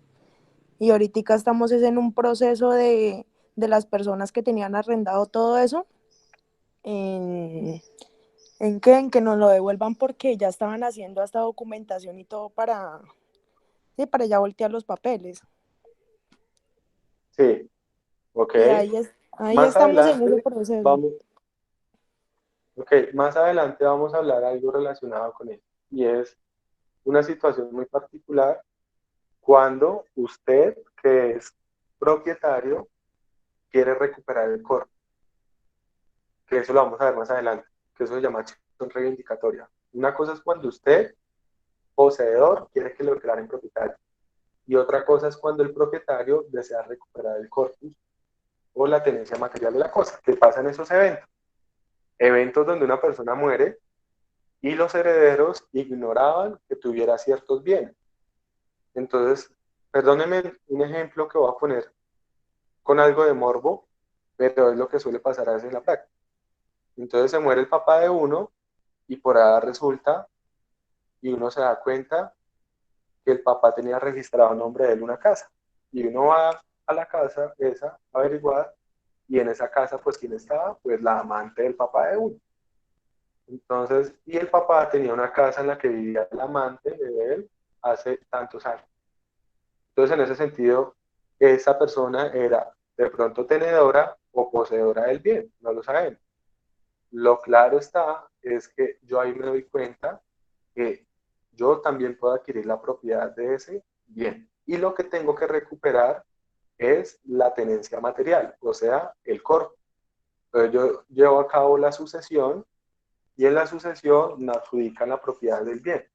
Y luego, pues ya siendo propietario, voy y le reclamo a esa persona que me devuelva ese bien, porque ese bien es mío, como tal. Eso lo vamos a hablar un poquito más adelante. Ok, Sí, y señor. ya por lo menos algo que les acabé de colocar en el artículo 783 en la presentación. Por lo menos miren lo que dice acá. La posesión de la herencia se adquiere desde el momento en que es deferida la herencia. ¿Cuándo se defiere la herencia? Cuando la persona muere. Aunque el heredero lo ignore. ¿Qué quiere decir eso? Para algo que me preguntaban hace un rato. Y era que me preguntaban que cuánto tiempo se debe tener en cuenta para que la posesión sea ininterrumpida y sea continua. No, puede pasar que yo ignore que existe ese bien, pero se presume que se me transmitió la posesión de manera inmediata. Entonces, no es propiamente que para que exista continuidad, tiene que ser que el uno sacó un pie del bien y el otro ya introdujo el otro pie para que haya continuidad. Porque no se habla tanto de continuidad material, sino de continuidad jurídica en ese evento. Entonces puede pasar que mi papá muera y después de que se adelante el proceso de sucesión, yo al final adquiera la posesión de un bien. Y en ese sentido, pese a que duraron 4 o 5 meses que no estuve materialmente relacionado con el bien, no quiere decir que no haya adquirido la posesión o que la posesión no haya sido continua. Depende de cada caso en concreto. En ese... Ok. ¿Hasta ahí estamos claros? Sí, Sí, señor. señor. En este evento. Sí, Ok, señor. listo. Ahora, puede pasar una situación muy en particular, y es que yo siendo poseedor pierda la posesión. ¿Y qué importancia tiene esto? Que si yo pierdo el animus, o si yo pierdo el corpus, pierdo el tiempo que llevaba para adquirir por prescripción adquisitiva. Es como un borrón y cuenta nueva. Es decir, que si yo soy poseedor y en un momento dado reconozco al propietario, inmediatamente le tiro el tiempo que llevaba para adquirir por prescripción adquisitiva en ese evento. O si yo tenía, no, no reconozco al propietario, o sea, sigo con el animus, pero pierdo materialmente el control del bien, ahí también me tiro el tiempo que llevaba para ser poseedor en ese caso. Entonces, en ese evento, esto, en ese caso, hay unas excepciones en las cuales, pese a que yo pierda la posesión, especialmente cuando yo pierda el corpus, no necesariamente pierdo el tiempo que llevaba. Ya vamos a ver cuáles son esos dos casos. Son dos excepciones a ese evento en particular. Me explico con un ejemplo.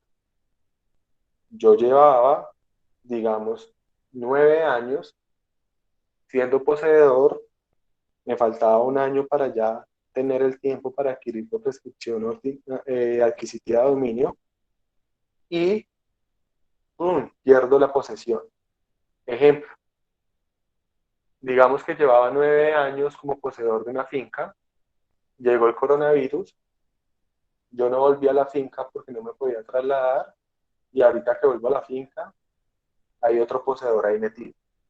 O el verdadero propietario retornó a la finca en ese evento, lo cual quiere decir que yo pierdo el corpus. O digamos que yo dejo de ejercer la posesión por un tiempo, la interrumpo. Entonces, si se interrumpe la posesión, pues se pierde el tiempo. ¿Cuáles son esas dos excepciones en las cuales yo puedo conservar la posesión así la pierda momentáneamente en esos eventos? Es cuando yo la pierdo, por ejemplo, por una causa natural, como por efecto de la naturaleza. Es decir, digamos que yo tengo una finca Y digamos que yo tengo una finca acá en un sector que se llama Villa Restrepo, ahí en el Cañón del Conveima. De pronto que la gran mayoría conoce esa zona. Entonces, en ese sentido, yo tengo mi finca, yo soy poseedor, llevo 8 años como poseedor y se crece el río Conveima y al momento de crecerse el río Conveima, eso implica que la finca se inunde. Entonces, la finca se inunda, se llena de agua y pues al llenarse la finca de agua, ¿yo qué tengo que hacer? Tengo que salirme de la finca y abandonar la finca. Entonces, en ese momento pierdo el corpus. Pero en ese caso, es una situación que la ley justifica para que yo pueda volver a adquirir la posesión y no pierda tiempo. Y eso me lo trae o me lo menciona el artículo 25-22 y siguientes, en ese caso. 25-23 que nos dice, la interrupción es natural cuando sin haber pasado la posesión a otras manos, se hace imposible el ejercicio de actos posesorios, como cuando en una heredad ha sido permanente inundada. Entonces, ¿qué sucede en ese caso? Se da la inundación de la finca, yo pierdo el corpus, por obvias razones, pero una vez cesa la inundación, yo regreso nuevamente a la finca. ¿Qué pasa en ese caso? No pierdo el tiempo anterior, no pierdo el tiempo que llevaba. Lo único es que se descuenta el tiempo que duró la interrupción de la posesión. Es decir, el tiempo que duró inundada la finca, por decirlo así, en ese evento.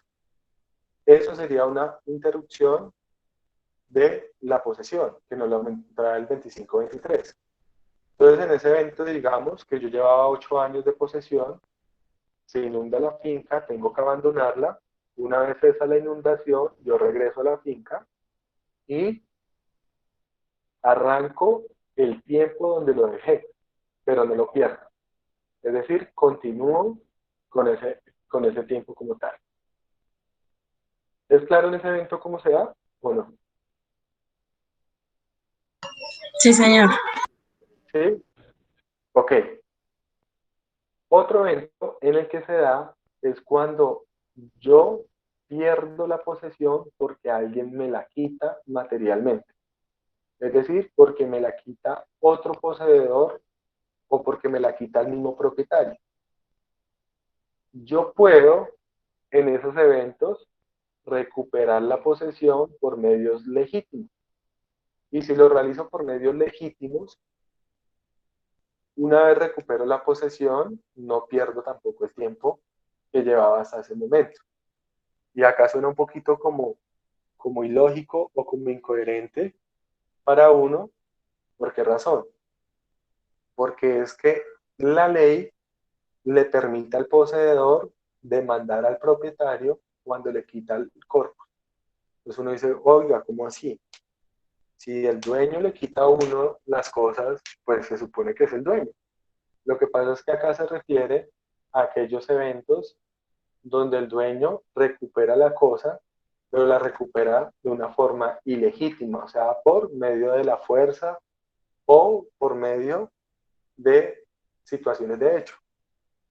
Y ahí va, digamos, ahí me voy a referir al ejemplo de María Camila ahorita.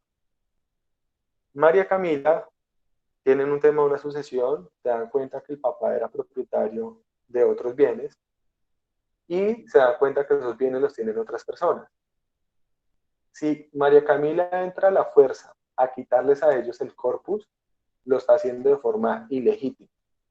Ante esa situación, los poseedores de esos bienes pueden demandar a Camila para que Camila tenga que devolverles ese bien, pese a que no es de ellos. ¿Qué tiene que hacer Camila para quitarles el bien de forma legítima? A través de una vía judicial en ese evento. Entonces, en esa situación, cuando el poseedor pierde la posesión y la pierde porque se la quita otro poseedor, otro propietario, y el poseedor la vuelve a recuperar a través de vías judiciales, en ese tiempo no pierde el tiempo anterior, sino que lo conserva. ¿Estamos claros hasta ahí? Pero en ese caso no estaría perdiendo el ¿O no? Animus.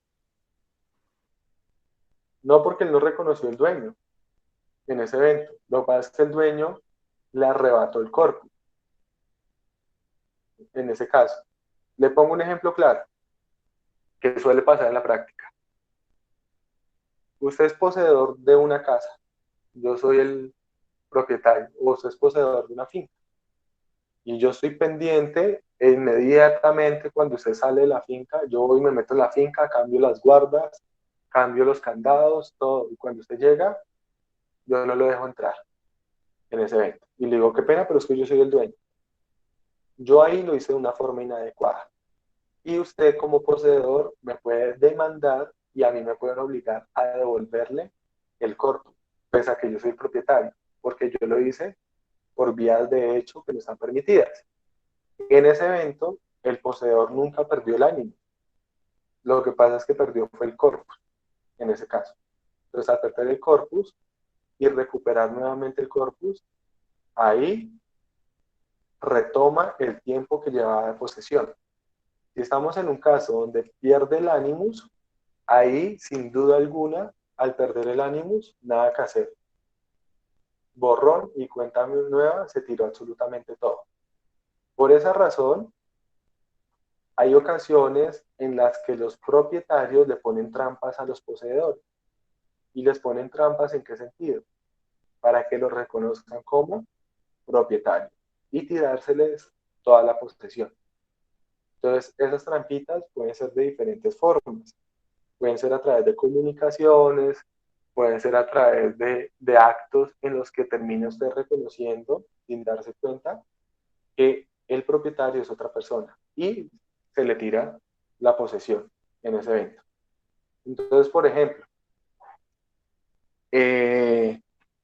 a través de medios probatorios, entonces yo le envío una comunicación o yo le envío, por ejemplo, en el caso que planteaba María Camila, si el otro se me está convirtiendo en poseedor o se me está creyendo poseedor, hoy en día se utilizan algunas cosas que parecen como muy bajas, pero yo establezco una conversación por WhatsApp, telefónica, lo que sea, y en el cual yo le estoy diciendo, venga, es que usted sabe que esa finca era de mi papá, etcétera, etcétera, lo que sea, y hay veces que de pronto el poseedor lanza una frase como diciéndole, sí, yo sé que eso era de su papá, pero como yo llevo mucho tiempo, usted me tiene que dar, o sea, lanza una frase en la cual reconoce que el dueño es otro y que él abusivamente no se quiere ir.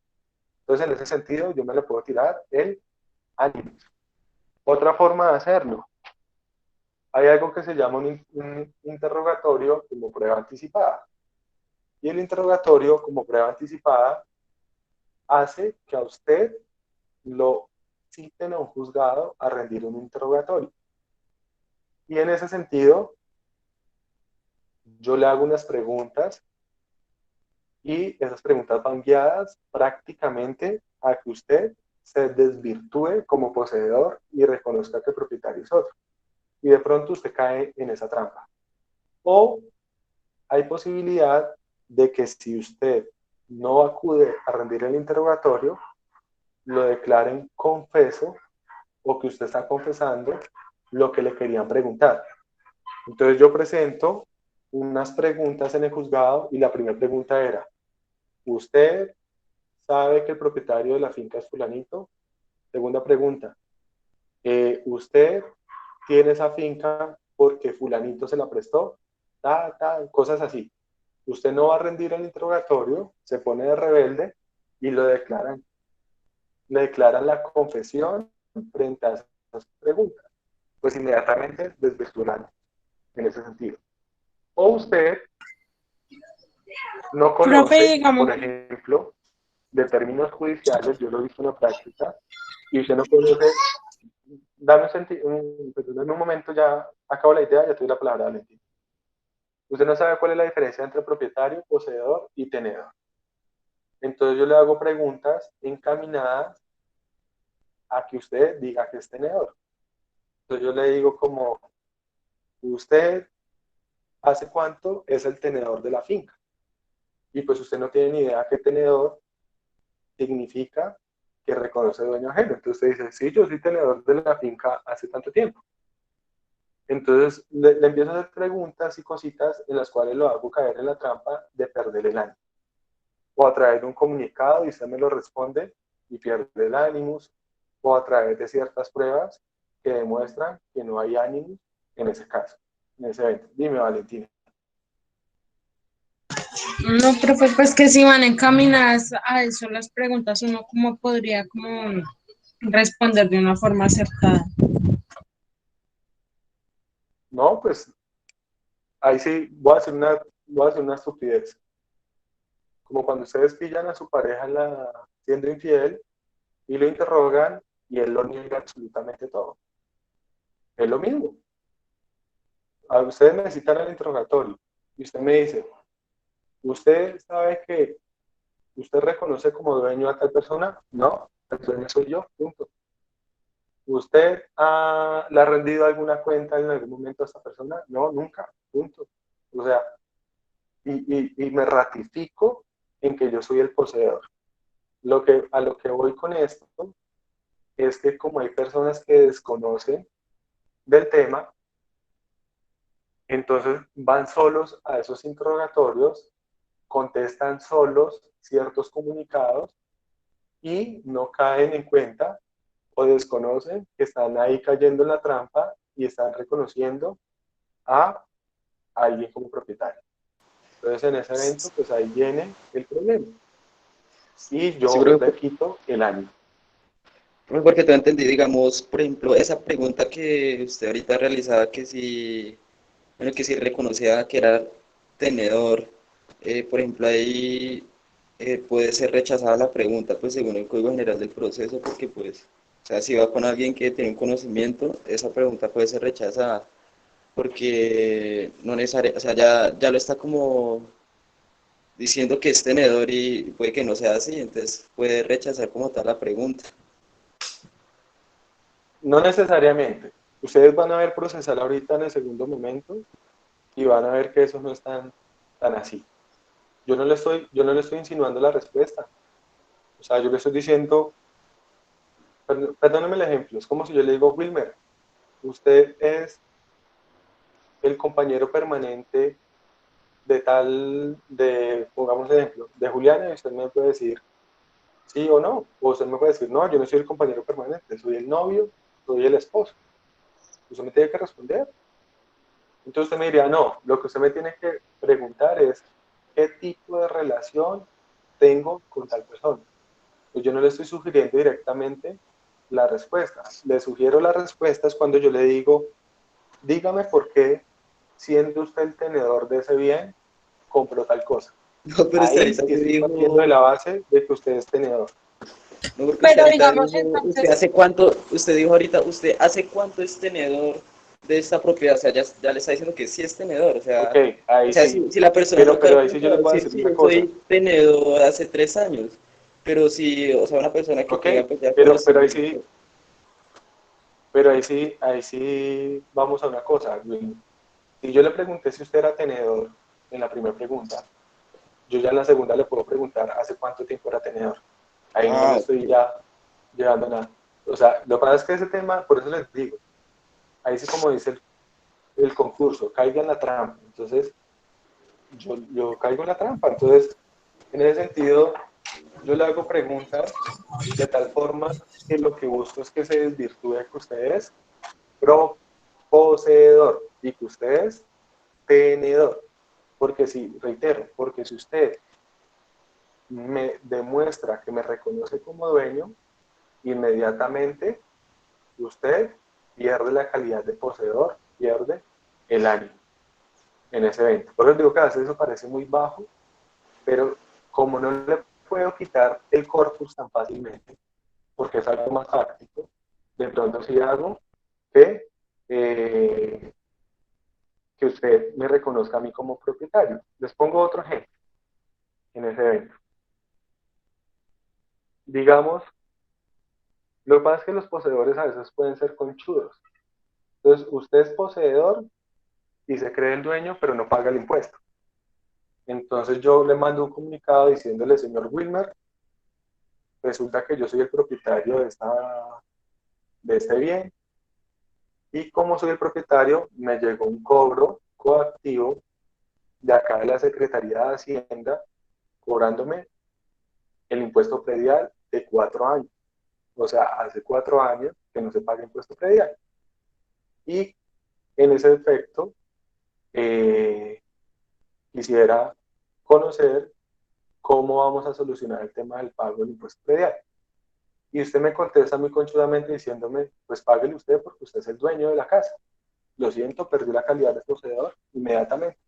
Bien, entonces uno a veces puede jugar en ese sentido a hacer que el poseedor pierda el ánimo. Si usted me pregunta, a mí como abogado y viene y me dice, uy, me llegó esa comunicación, yo le digo, ojo, respóndale como poseedor. Y respóndale diciéndole, qué pena, pero en calidad de poseedor, si bien yo soy el ánimo y señor y dueño de este bien, no he pagado el impuesto es porque no lo he podido pagar, punto. En ese caso, yo no estoy reconociéndolo como propietario, estoy siendo más conchudo todavía, pero le estoy diciendo, estoy ratificándome en que yo soy el poseedor, en ese caso. Reitero, en ese Que no ha evento, tenido plata. por eso, sí, puede ser por la razón que sea en esos eventos. O, por ejemplo, digamos, ¿qué tal que yo lo haga diferente? Pague el impuesto y le mande algo diciéndole, vea, yo pagué el impuesto para quitarme ese problema encima, respóndame usted. Y puede que usted nunca me conteste, como puede que usted me conteste y me diga, pues, ¿para qué lo pago si el dueño soy yo? O sea, o puede que usted me responda diciéndome, pues, es que el que tenía que pagarle usted porque usted es el propietario. Yo le digo, ah, bueno, listo, muchas gracias. Me acabo de reconocer como propietario. Y si me reconoció como propietario, perdió el ánimo y perdió la posesión. Entonces, a lo que me refiero con esto, ojo, no estoy empezando a decirles que ustedes tengan que ser como, como astutos en el sentido de ser como de mala fe o algo así, no, sino que pues, pueden darse este tipo de situaciones en cada caso en concreto. Entonces, en ese sentido, ¿qué puede pasar? ¿O qué pasa? La idea en general que estamos hablando, que yo pierdo la posesión de dos formas, porque pierdo el corpus o porque pierdo el ánimo. Si yo pierdo el ánimos, me tiré el tiempo que llevaba para prescripción. Si yo pierdo el corpus, puede que no pierda ese tiempo cuando recupero el corpus en los dos eventos que les decía ahorita, cuando era una situación de carácter natural, mediante la cual yo recupero el corpus una vez esa la situación, o cuando me quitan el corpus y yo lo recupero por una vía judicial legítima en ese caso. No pierdo el tiempo que llevaba. Pero en los eventos en que yo pierdo la posesión por perder el ánimos, me tiro eso. Entonces, ejemplo. Lo que pasa es que me estaría ahí adelantando un poco a lo que tiene que ver con ¿cómo se llama? Con las acciones judiciales que vamos a ver después. Entonces, digamos ejemplo. Si yo voy a recuperar el corpus y demando a esa persona y esta persona me dice, ojo, yo ya llevo el tiempo para ser propietario, yo inmediatamente le digo, lo siento mucho, pero acá tengo una prueba de que usted perdió el año en ese evento. O si usted me demanda a mí como propietario, diciéndole al juez, cuando usted demanda pidiendo que lo declaren propietario, pues tiene que demandar al propietario.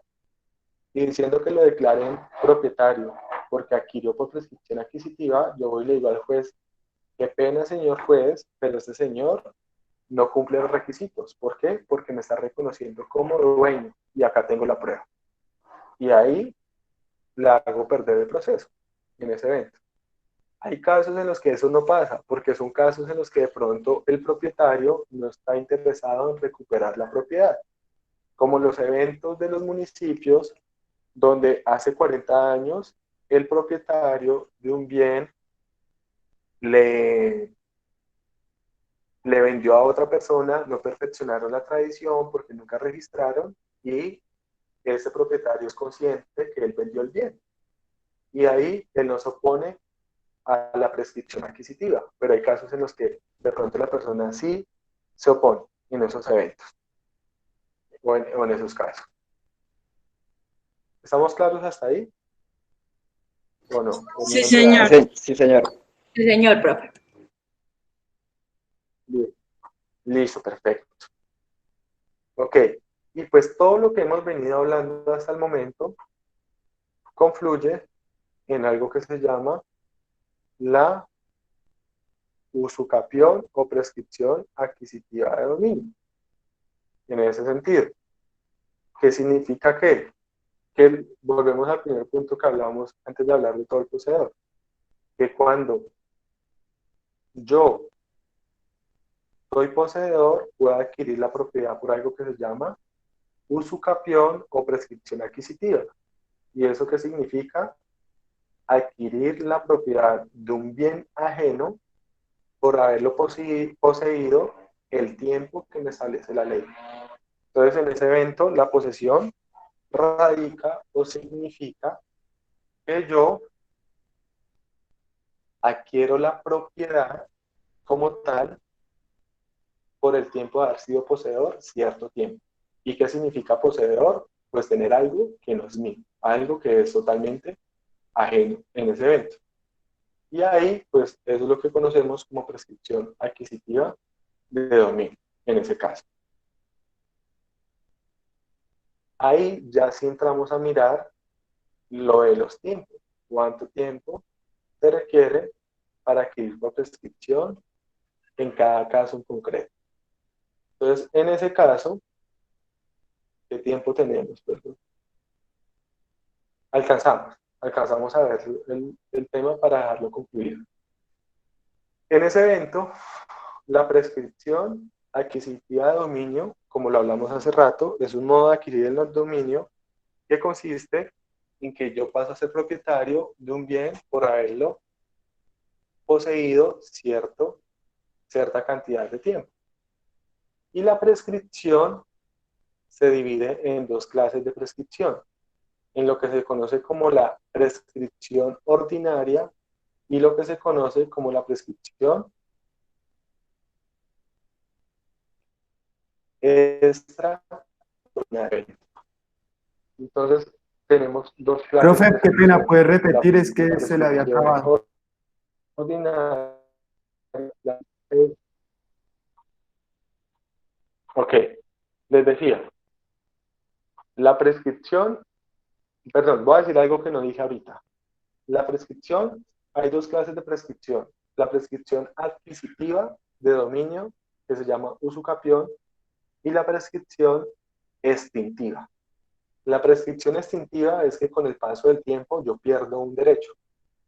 Como por ejemplo cuando yo dejo de cobrar una creencia y con el paso de ciertos años la ley establece que yo ya no la puedo cobrar. Eso lo van a ver en la obligación. Y la prescripción adquisitiva es que con el paso del tiempo yo adquiero la propiedad de un bien o el derecho real de propiedad. A su vez, la prescripción adquisitiva se puede dividir en dos, en lo que es prescripción adquisitiva ordinaria y prescripción adquisitiva extraordinaria, en ese caso. ¿Qué significa lo uno y qué significa lo otro? Que la prescripción adquisitiva ordinaria requiere menos tiempo, mientras que la prescripción adquisitiva extraordinaria requiere más tiempo. Ok. ¿Desde dónde no me escucharon? Profe, desde el comienzo, por favor. Es que se le está cortando un poquito. Está cortándose, profe. Sí, está molestando. Ok. ¿Ahí ya me escuchan mejor? Sí, señor. Sí, señor. Ok, entonces les decía que la prescripción se divide en dos, en extintiva y adquisitiva. Extintiva es cuando yo por el paso del tiempo pierdo un derecho, como por ejemplo cuando no cobro una creencia durante cierto tiempo y la ley determina que ya no la puedo cobrar. Eso se llama prescripción extintiva. Y la prescripción adquisitiva o usucapión, que es la que nos interesa acá, es cuando con el paso del tiempo yo adquiero la propiedad de un bien por haberlo poseído por un cierto tiempo determinado. Les decía que la prescripción adquisitiva se divide en dos, en ordinaria y en extraordinaria. Y la diferencia es que la ordinaria exige menos tiempo y la extraordinaria exige mucho más tiempo para adquirir por prescripción. ¿Qué significa eso? Ojo, no es lo mismo decir prescripción, no, perdón, es una equivocación decir prescripción regular o irregular. Una cosa es que la posesión sea regular o irregular y otra cosa es que la prescripción sea ordinaria o extraordinaria. Están relacionados ambos fenómenos, pero no es lo mismo. O sea, si ustedes me llegan a decir que hay prescripción regular o irregular, es una equivocación. Si me llegan a decir que hay posesión ordinaria o extraordinaria, es una equivocación. Lo que tenemos que hablar es de prescripción ordinaria o extraordinaria y de posesión regular o irregular. Pero están relacionados esos dos fenómenos, ¿por qué razón?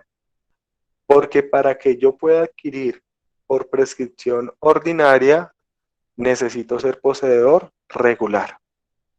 Y cuando soy poseedor irregular, puedo adquirir por prescripción extraordinaria. En ese sentido, y pues eso me exige un poco más de tiempo. O sea, más años para adquirirlo.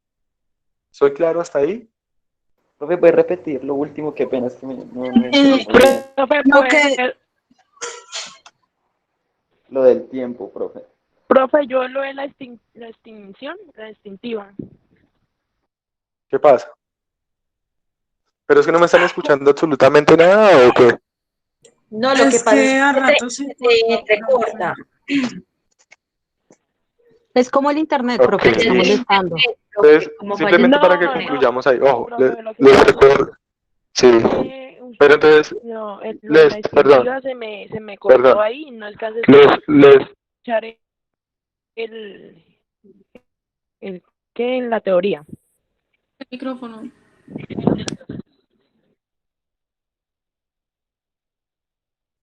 ok, listo, es que no sé si soy yo o son ustedes o algo, pero lo que pasa es que de pronto ahí también avanza muy rápido, pero bueno, no Profe, o importa. sea, yo sí lo escucho bien, sino que no le Concluyamos entendí, fue acá, la última nuevamente lo repito, les pido un favor, les pido,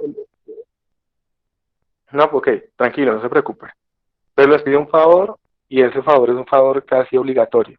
Tienen que leerse las lecturas que les envié, porque en la lectura está explicado perfectamente todo lo que estoy diciendo. O sea, ahí tienen un segundo refuerzo de lo que estamos hablando. Entonces, les estoy diciendo, cuando usted es poseedor regular, puede adquirir por prescripción ordinaria. Cuando usted es poseedor irregular, adquiere por prescripción extraordinaria. ¿Qué significa eso? Que la prescripción ordinaria necesita menos tiempo y la prescripción extraordinaria necesita más tiempo. Pero, sin embargo, el poseedor siempre va a poderse convertir en propietario por el paso del tiempo en ese evento. ¿Es clara esa idea ahí que les acabo de decir o no? Sí, señor. señor. Sí, señor. Sí, señor. Sí, señor. Ok, listo. Dejémoslo ahí, dejémoslo ahí. Entonces, ¿en qué quedamos? Uno, ojo porque de lo que les voy a poner en la actividad va a haber cosas de las lecturas. Entonces eso ustedes tienen que haberlo leído. Y les voy a mandar la actividad que les decía Profe, es que y todo eso. Y pues tenemos claro que el miércoles no vamos a tener clase. Nos falta una parte relacionada con los términos y con el tiempo para adquirir por prescripción, que los vemos en la clase siguiente. Dime, María Camila.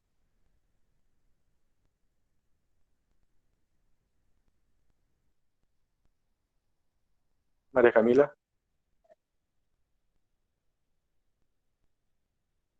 profe, que yo decía que era buena, hay veces uno escuchar su teoría, pues, para uno que quedarle un poquito más claro, con las lecturas y con lo que tú dices. Sí, pero deben leer Sí, me oye, antes de profe, que que no está hagamos la clase. Sí, la estoy oyendo perfectamente. En la próxima Desde ahí. clase le digo, profe, porque está muy mal la señal. Ok, yo lo estoy escuchando perfecto. Listo. Entonces no sé si hay alguna duda hasta ahí.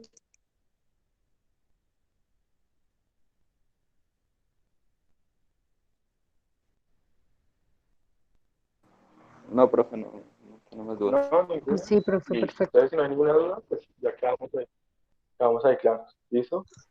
Listo, Perfecto. profe. No hay ninguna Entonces duda. quedamos así. El miércoles no hay clase, no hay video, no hay nada, solamente Yo lecturas. creo que de pronto la próxima- y la actividad que les voy a dejar esta semana. Y la próxima clase, que sería dentro de 8 días, hablamos, porque yo creo que nos va a tocar hacer una reposición para que nos alcance el tiempo en ese evento. ¿Listo? Listo, profe. Gracias. Me preguntan que si voy a actividad. No les voy a enviar actividad hoy. Les voy a enviar mañana la actividad. Vale, señor. Gracias. Listo, o sea, envía el parcial del 30% mañana.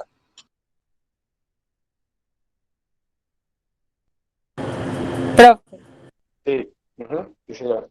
Profe, ¿y hasta cuándo está abierto? Ahí. ¿Listo? Entonces estamos ahí. Yo les envío ahí todo la actividad en el correo. Listo, muchas gracias. Hasta luego. Profe, una pregunta. Bueno, profe, muchas hasta luego, gracias. profe, que pase buena noche. Profesor.